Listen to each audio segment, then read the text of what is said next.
నమస్తే, నేను Sahasra. Welcome to KTV Telugu.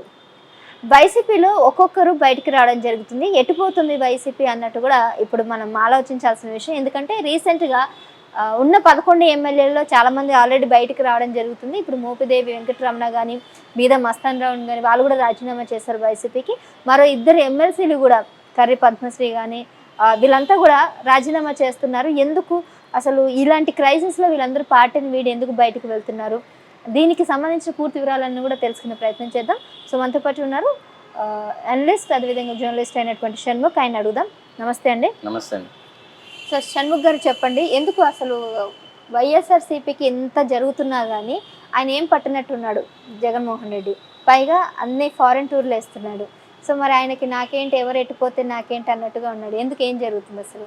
ఇక్కడ గత కొన్ని రోజులుగా మీరు గమనించినట్లయితే వైఎస్ఆర్సీపీ పార్టీలో నుంచి రాజ్యసభ, ఇప్పుడు వైఎస్ఆర్సీపీకి పార్టీకి ఉన్నటువంటి బలమే రాజ్యసభ సభ్యుల బలం. గతంలో ఇదే చంద్రబాబు నాయుడు గారిని ఉద్దేశించి అప్పుడున్నటువంటి వైఎస్ జగన్మోహన్ రెడ్డి గారు, నాకు రాజ్యసభలో 11 మంది, లోక్సభలో 4, 15 మంది ఉన్నారు, మరి నీకున్నది 16 మంది, నాకున్నది 15 మంది, నీకు నాకు తేడా ఏముంది, ఒక్కరే కదా అని చెప్పేసి అనడం జరిగింది. మరి ఇప్పుడు అంత బలం ఉన్నటువంటి రాజ్యసభలో వైఎస్ఆర్సీపీ పార్టీకి క్రమేణా తగ్గుతూ వస్తూ ఉంది. బీద మస్తాన్ రావు, మోపిదేవి వెంకటరమణ. మోపిదేవి వెంకటరమణ జగన్మోహన్ రెడ్డి గారి కేసుల్లో ప్రతి ఒక్క కేసుల్లో అతను ఒక ముద్దాయి, నిందితుడు కూడా. మరి ఇంతగా నమ్మిన బంటుగా ఉన్నటువంటి మోపిదేవి వెంకటరమణ ఎందుకు పార్టీకి రిజైన్ చేయాల్సిన పరిస్థితి వచ్చింది? అతడు చెప్పిన గల కారణాలు ఏంటి? ఒకవైపు బీద మస్తాన్ రావు మొన్న ఎలక్షన్ల ముందర వెళ్ళిన తర్వాత వెంబడి రిజైన్ చేసి అతను కూడా బయటికి రావడం జరుగుతూ ఉంది. ఇదే వలసల పరంపర రాబోయే రోజుల్లో విడతల వారీగా జరుగుతుంది మిగతా పార్టీల్లోకి అని చెప్పేసి కూడా మోపిదేవి వెంకటరమణ కూడా చెప్పడం జరిగింది. బీద మస్తాన్ రావు గారు కూడా చెప్పడం జరిగింది. ఇలాంటి సమయంలో బ్లూ మీడియాగా పేరు పొందినటువంటి, అంటే బ్లూ మీడియాలో భాగంగా గ్రేట్ ఆంధ్ర అనేది ఒక పత్రిక పేరు పొందింది. ఇది నేను చెప్పేటువంటి మాట అయితే కాదు, ప్రజలందరూ అనుకునేటువంటి మాటే, అందరూ అనుకునేటువంటి మాట. బ్లూ మీడియాలో ఇది ఒక భాగం గ్రేట్ ఆంధ్ర అని చెప్పేసి. గ్రేట్ ఆంధ్ర బ్లూ మీడియాకి భాగం అని అంటే ఏ రకంగా మీరు చెప్పగలరు? అందులో ప్రచురితమైనటువంటి దానికి సంబంధించి కొంతమంది గతంలో వైఎస్ఆర్సీపీ పార్టీకి సంబంధించి పనిచేశారని చెప్పేసి కొన్ని వాదనలు అయితే ఉన్నాయి, ఆరోపణలు కూడా ఉన్నాయి. మరి అటువంటి తరుణంలో గ్రేట్ ఆంధ్రాలో నిన్న ఒక పోస్టు ప్రచురించారు జగన్మోహన్ రెడ్డి గారి మీద. ఏకి పారేసిన విధంగా పోస్టు పెట్టారు. 11 మంది రాజ్యసభ సభ్యుల్లో 2 రిజైన్ చేశారు, వైసీపీ ఎమ్మెల్సీలు రిజైన్ చేస్తున్నారు, ఎంపీలు రిజైన్ చేస్తున్నారు. ఇటువంటి పార్టీ క్రైసిస్ ఉన్న టైంలో జగన్మోహన్ రెడ్డి విదేశాలకు టూర్ వేయడము ఇది సమంజసమేనా, ఇది న్యాయమేనా, పార్టీ క్రైసిస్ ఉన్న టైంలో నువ్వు వెళ్ళడం ఇది కరెక్టేనా అని చెప్పేసి జగన్మోహన్ రెడ్డి గారినే విమర్శిస్తూ పోస్ట్ చేయడం అనేది గ్రేట్ ఆంధ్ర పత్రికలో.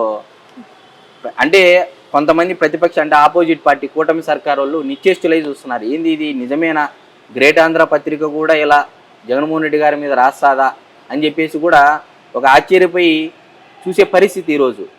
అసలు ఏం జరుగుతూ ఉంది? సెప్టెంబరులో దాదాపు 23 రోజుల పాటు లండన్కి వెళ్ళడానికి కోర్టు కూడా పర్మిషన్ ఇచ్చింది. మరి ఇప్పుడు జగన్మోహన్ రెడ్డి గారు రాజీనామాల పరంపర దృష్ట్యా పర్యటన రద్దు చేసుకుంటాడా లేదా, కనీసం రివ్యూ మీటింగ్స్ జిల్లాల వారీగా ఈ విధంగా వలసలు వెళ్ళిపోతున్నారు, మన నాయకత్వం మీద నమ్మకం లేకపోవడమా, లేకపోతే వెళ్ళొద్దండి నాతో పాటు ఉండండి, నా బలమే రాజ్యసభ, ఒకవేళ నా రాజ్యసభలో బలం లేకపోతే మన పార్టీ క్రైసిస్లో పడుతుందని కార్యకర్తలను కానీ శ్రేణులను కానీ వాళ్ళ నాయకులను కానీ రివ్యూ మీటింగ్ కూడా పెట్టకపోవడం ఇక్కడ గమనార్హం. కనీసము జిల్లాల వారీగా జగన్మోహన్ రెడ్డి గారు విదేశాలకు వెళ్ళకముందే మీటింగ్ పెట్టేసి కూడా పెట్టుకోకుండా ఉండడం అనేది ఇక్కడ ఒక ఆశ్చర్యం కలిగించే విధంగా. అంటే జగన్మోహన్ రెడ్డి నిజంగా చేతులు ఎత్తేసాడా పార్టీ దృష్ట్యా, నేనేం చేయలేను, ఈ 5 ఏళ్ళు కళ్ళు మూసుకొని ఉండండి, మళ్ళీ ఎలక్షన్ ముందుకు వస్తాను, అంతవరకు ఇదే పరిస్థితి, మనకు తప్పదు, కేసులు ఉన్నాయి, బాబాయ్ కేసు ఉంది, అటు లిక్కర్ కుంభకోణము, ఈ విధంగా అన్ని కేసుల దృష్ట్యా ఒకవైపు రాజ్యసభలో బలం తగ్గుతూ ఉంది.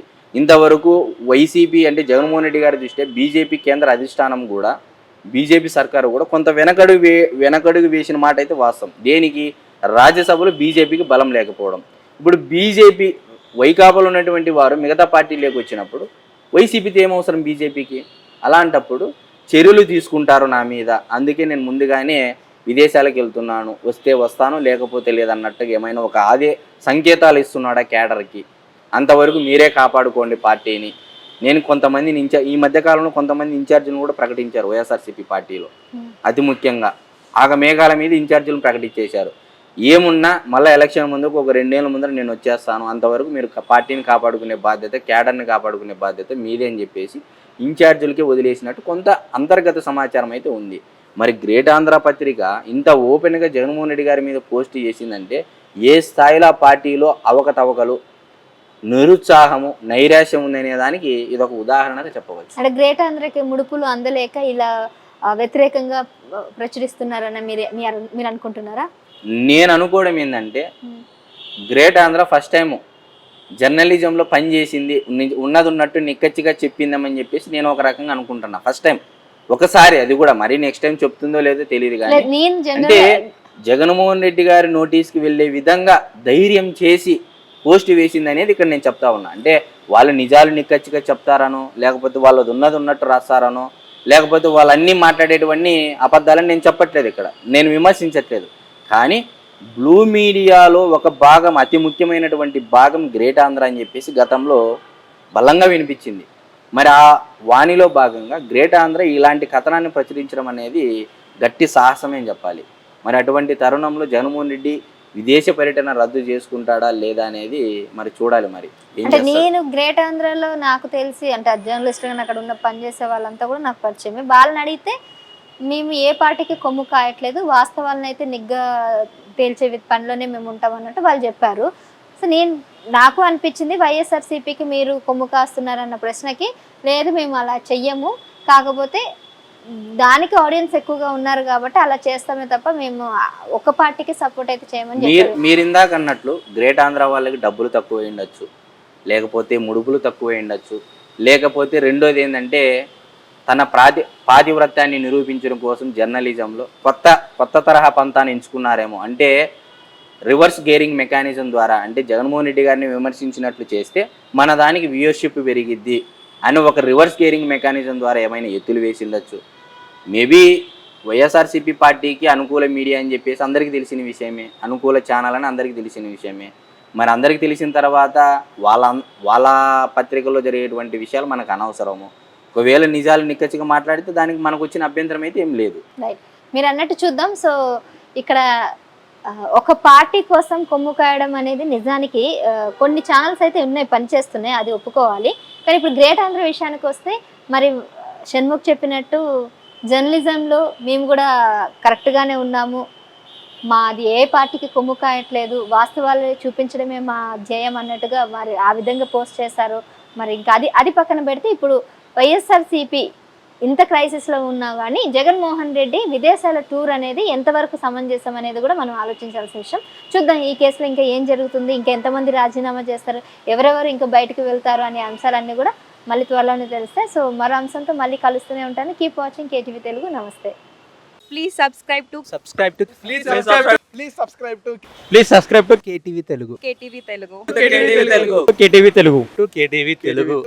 Telugu channel.